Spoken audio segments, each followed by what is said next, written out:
lever fuldstændig op til det gennemførte franske. Ja. Der er ikke nogen tvivl. Han er konge i det køkken. Hvis du skulle nævne noget negativt, kan du det? Jeg kan ikke. Ja, jeg bliver meget rørt nu. Jamen, det gør jeg, fordi det er ens liv, altså det... Nu sidder jeg og drømmer om jeg sidder nede i Frankrig, i Alperne og på en eller anden lille kro, og de snakker kun fransk.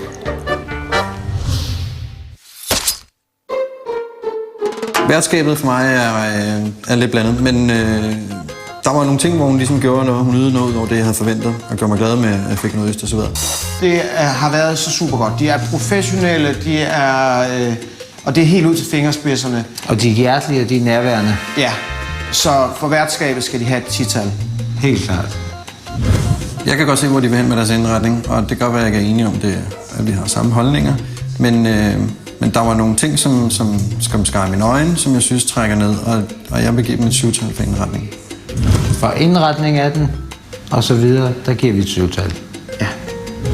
Selvom jeg personligt synes, at forretten var mere italiensk inspireret end fransk, så var Eriks servering af hovedretten absolut kongeklasse.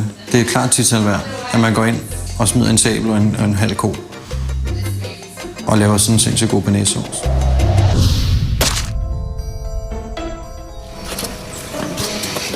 Og nu skal det så afsløres, hvilken restaurant, der denne gang har fået flest point og går videre i konkurrencen. De 3 restauranter, der opnår flest point blandt de forskellige finalister, skal nemlig til sidst kæmpe mod hinanden i håb om at vinde titlen og æren om at blive kåret som Danmarks dejligste restaurant. Spændende, hva'? Meget. Ja. Klar til at løfte sløret? Okay. Ja. Jeg synes, det ville være fantastisk at få titlen. Men vi har jo allerede Danmarks dejligste restaurant, synes vi selv. Vores chancer for at vinde på lige fod med de andre, synes jeg. Altså, det er meget lige.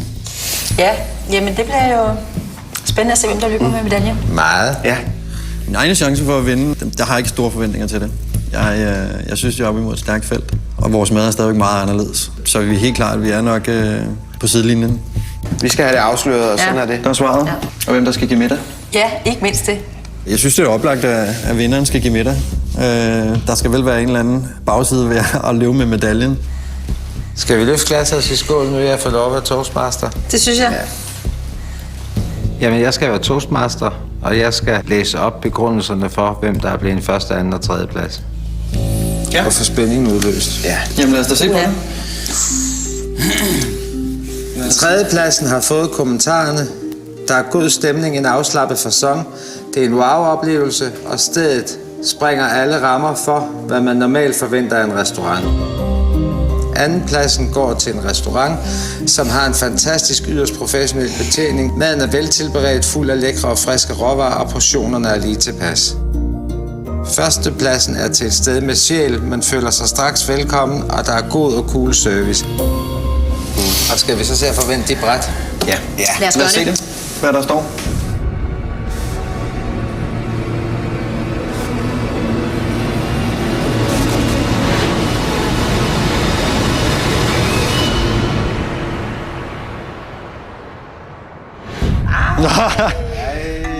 Hold da kæft, mand. Shit, mand. Ej, for helvede, mand. Det er jo helt sindssygt. Det er en stor anerkendelse i min verden, altså. Det går lige i hjertet. Det betyder virkelig meget. Tillykke. Tillykke. Tak. Det er helt fortjent. Og tillykke, Peter. Det at blive nummer 2, det er selvfølgelig ikke så godt som at blive nummer 1, men vi har tabt til en god modstander. Jeg vil være helt... altså virkelig. Jeg synes faktisk, jeg er oppe imod, at I laver noget godt noget. Og det er en træhytte, hvor vi så være grøntsager. Altså. Men der kan man måske sige, det er det, der skal til. Vi har måske noget at tænke på. Det er den rigtige, der har vundet, og det er placeret fint, som det er.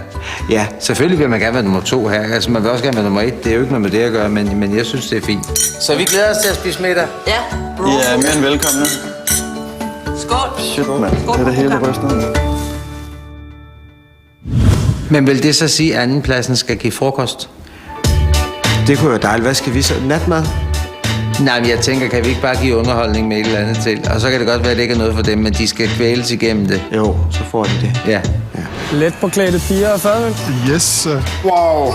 30 cm kød. Yes, så kører bussen. Hvor er jeg træt af rødbede. Nå, gør han det? Han ser ikke ud, som om han har nogen penge. Det smager godt. Hej, velkommen til. Shit, hvor er det vildt. Hvordan kan man få på at lave sådan noget?